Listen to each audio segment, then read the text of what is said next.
මල්ටිප්ලෙක්ස් sentence YouTube channel එකකින් වෙනස් විදිහේ වීඩියෝ එකක් අරන් වෙලා තියෙනවා මාත් එක්ක ඉන්නවා අකලන් කරුණාතිලක 90 creations founder අද මේ වීඩියෝ එක මම මගේ සාමාන්‍ය රූටින් එකෙන් වෙනස් විදිහකට අරන් ආවිලා තියෙනවා මම සාමාන්‍යයෙන් බිල්ඩ් වීඩියෝ එකක් කලින් මේකට කලින් කරලා නැහැ මුලින්ම මම ස්තුතිවන්ත වෙනවා අකලන්කට මට මේ chance එක ලබා දුන්න එකට හරි අකලන්ක ඔයයි මේ වගේ මැෂින් එකක් බිල්ඩ් කරන්න හැදුවේ හිතුවේ අපි මුලින් පැහැදිලි කරමු මෙහෙමයි දැන් මේක අතරම අපි බිල්ඩ් කරන්න හිතුවේ රික්වයර්මන්ට් එක තිබ්බා අපි ගොඩක්ම වීඩියෝ එඩිටින් වලට ඉතින් අර මේ දවස්වල බජට් එකට යනවා නම් අර ප්‍රයිස් එක වැඩි හින්දා අපි මිඩල් රේන්ජ් එකේ ප්‍රොසෙසර් එකක් VG එකක් ඒක අමතරව ඉදිරි පාර්ට්ස් තෝරගත්ත එක.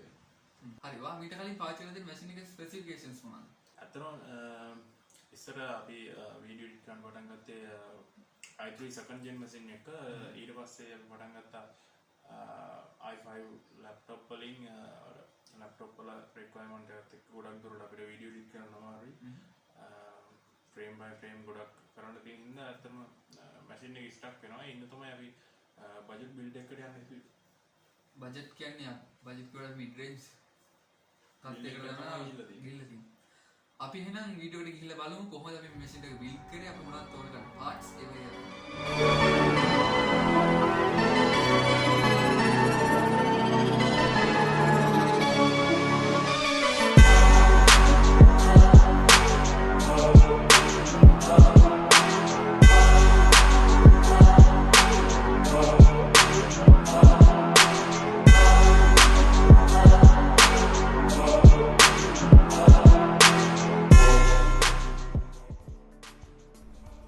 හරි බිල්ඩ් එකේ පළවෙනි ස්ටෙප් එකේ දී අපි මුලින්ම ප්‍රොසෙසර් එක ඉන්ස්ටෝල් කරගෙන ඉමු. ඒකට මම මේ විදිහට ප්‍රොසෙසර් එක අන්බොක්ස් කරගන්නවා.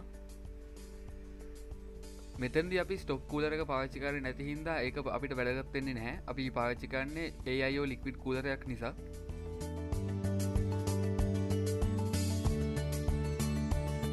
ඊළඟට අපි මදර්බෝඩ් එකට ප්‍රොසෙසර් එක ඉන්ස්ටෝල් කරමු. ඒකට මදර්බෝඩ් එක මේ විදිහට අරගෙන මදර්බෝඩ් සොකට් එකේ තියෙන ලිවර් එක මේ විදිහට උඩට උස්සලා ඉන්ටර් ප්‍රොසෙසර් වල දෙපැත්තේ තියෙනවා පොඩි ලොක් දෙකක්.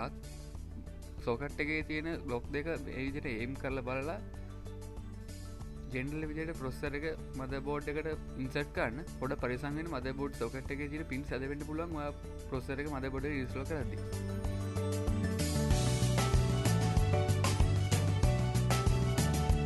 ඊළඟට අපි M.2 drive එක මදර්බෝඩ් එකට ඉන්ස්ටෝල් කරමු.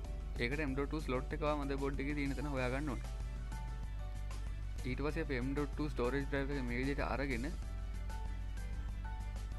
මේකේ තියෙන කට්ටට හරියට එම් කරලා බලලා ඩ්‍රයිව් එක මේ විදිහට සීට් ගන්න ඕනේ.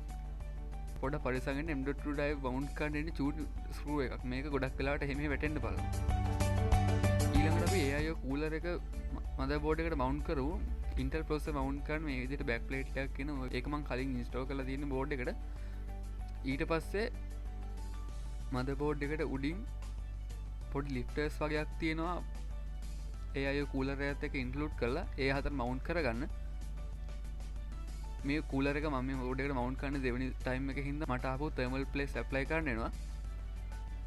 මේ විදිහට තර්මල් පේස්ට් පොඩ්ඩක් ඇප්ලයි කරගෙන කූලර් එක මේ විදිහට තියලා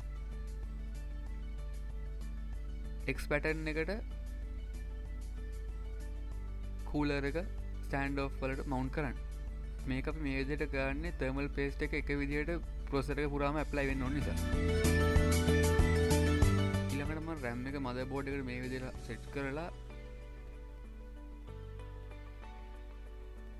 CPU fan headers, system fan headers වලට liquid cooler එකේ pump එකේ කේබල් එක සහ radiator fan එකේ කේබල් එක මේ විදිහට හයි කරනවා. ඊළඟට අපිට පුළුවන් මදර්බෝඩ් එක කේසින් එකට ඉන්සර්ට් කරන්න.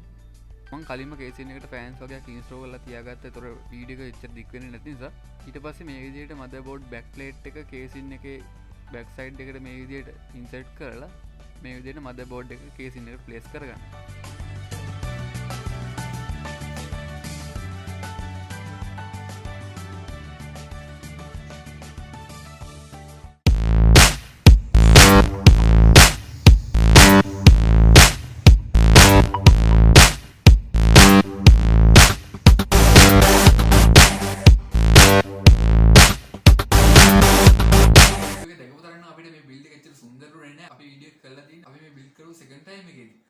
හකලංක අප එක්ස්පිරන්ස් එක මොනවා වුණාද?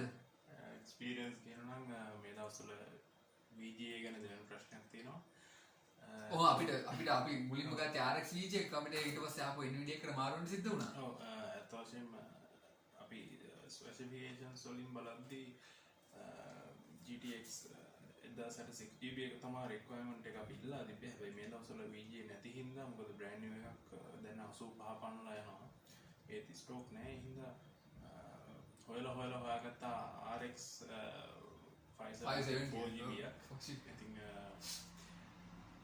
මයිනින් පාර්ට්ස් එකක් තමයි මුලින්ම හම්බුනේ. ඊට පස්සේ අපි ඒක රිටර්න් කරලා අපහු GTX 974GB එක ගෙනාවා.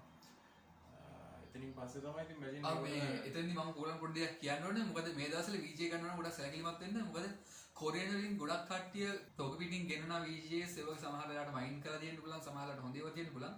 මම හිතන්නේ අපිට හම්බෙලා තිබ්බ මයින් කරපු VGA. මොකද ඒකේ ෆෝල්ට් එක VGA එකේ ලෝඩ් එකෙන්දී සෙල්සියස් අංශ 83ට වගේ ගිහලා මැෂින් එකේ ඩිස්ප්ලේ නැති වුණා. ඊට පස්සේ අපි ඒක ගත්ත එක ෂොප් එකත් එක්ක කතා වෙලා ආපහු රීෆන්ඩ් කරගත්තා.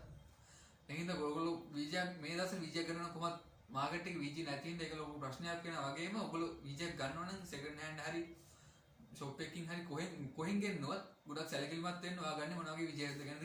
හරි අකලංක අපි බිල්ඩ් එකේදී NVMe SSD එකකුයි SATA SSD එකකුයි දෙකක් පාවිච්චි කරා. අපි ගැන කලින් කතා කරලා තිබ්බට අපි ගොඩක් viewers වල කිව්වා අපි එහෙම කරේ කියලා. ඇත්තට මේක පාවිච්චි කරේ අපි NVMe එකට තමයි OS එක කෙලින්ම දීලා දෙන්නේ. ඊට අමතරව SSD එකක් වෙනම අපි ගහලා තියෙනවා. ඒකෙන් SATA SSD එක අපි දීලා තියෙන වෙනම රෙන්ඩරින් වලට අපි අරගෙන එතකොට ඉන්නේ කැෂින් වලට පාවිච්චි කරා. කැෂින් වලට පාවිච්චි කරන හින්දා එතනින් අපිට අර රෙන්ඩරින් එකේ යන බර පොඩ්ඩක් අඩු කරලා ඉවරලා ටක් ගාලා වැඩි කරගන්න පුළුවන්. තව එකක් ගත්තාම අපි එක ෆයිල් එකක් GB 4ක විතර වැඩක් කරනවා. එතකොට අර ස්ටක්කින් වළක්ව ගන්න තමයි අපි කෑෂ් එකේ තිය ලොකු ඉඩක් ගන්න ඕන හින්දා තමයි අපි SSD දෙකක් භාවිතා කරලා තියෙන්නේ. මම හිතන්නේ අපි මේ බිල්ඩ් එක ස්ට්‍රීමින් වලට පාවිච්චි කරන්න බලාපොරොත්තු වෙනවා නේද? ඔව් ඉස්සරහට අලුත් වැඩක් එක්ක ස්ට්‍රීමින් එකකුත් බලාපොරොත්තු වෙන්න පුළුවන්. stay tuned. මොකද මායා කලංකය දෙන්නම ඉස්සරහට PUBG වල Call of Duty වල ඔයගොල්ලොත් එක්ක සමහරවිට කම්බයින් එකක් බලන්න පුළුවන්. අනිවාර්යෙන් ලොකු වැඩක් කරමු. අනිවාර්යෙන්. කොහොම ස්තුතියි අපිත් එක්ක මේ වීඩියෝ එකට එකතු වුණාට. හරි එහෙනම් මේ ඔයගොල්ලෝ එකතුලා හිටිය මල්ටිප්ලෙක්ස් එකේ YouTube channel එකත් එක්ක ආපුසරක් ස්තුතියන්ත වෙනවා Easy of Price Solutions එකට. මේ පාර්ට්ස් ඒවා දුන්නට මොකද ඒගොල්ලෝ ගොඩක් උදව් වුණා. ඒගොල්ලෝ අනිත් එක තව දෙයක් කියන්න ඕනේ. කට්ටිය පාර්ට්ස් ගන්නවා නම් කෙලින්ම රෙකමන්ඩ් කරපු ෂොප් එකකින් ගන්න. මොකද ඔයාලා බඩු වලට රැවටෙන්න එපා සල්ලි කරා. මම කලින් කිව්ව කාරණේ වගේම එහෙනම් අනිවාර්යෙන් පහළ තියෙන බෙල් එකන ක්ලික් කරලා subscribe කරලා ටච් එකේ ඉන්න අලුත් වීඩියෝ එකක් දාපු ගමන් බලන්න. බජට් PC වලට යනවා නම් අනිවාර්යෙන් ගොඩක් අයිඩියා ගන්න පුළුවන් channel එකක්. මොකද ෂොප් එකේ තියෙන price එක ඒ විදිහටම කියලා ඔයාලට බජට් PC එකක් කරගන්න පුළුවන්. ඇත්ත විදිහටම තියෙන channel එක අනිවාර්යෙන් subscribe. හරි එහෙනම් තවත් වීඩියෝ එකකින් ආයෙත් හමු වෙමු. සුවදාස්.